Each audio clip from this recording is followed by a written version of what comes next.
umuramyikazi Ishimwe Vestina ubarizwa mu itsinda rya Vestina Dorcas mu gitondo cyo kuri uyu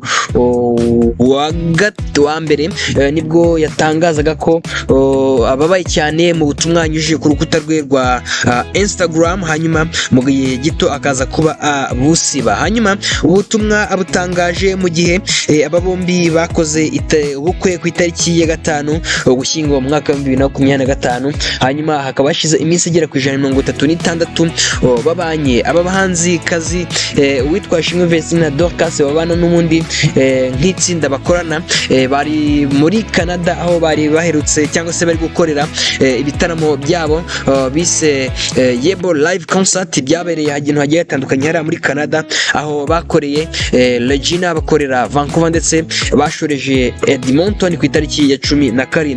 Hanyuma n'ubutumwa bukomeye yanyujije ku rukuta rwa Instagram uyu muhanzi kazi witwa Ishimwe Vestina, hanyuma guje agahinda. Abantu munyarukire ku mbuga nkoranyambaga zacu mu burebe, ndetse hano kuri YouTube burahari cyane kabisa, jya muri long videos kugira ngo ubu bwumve.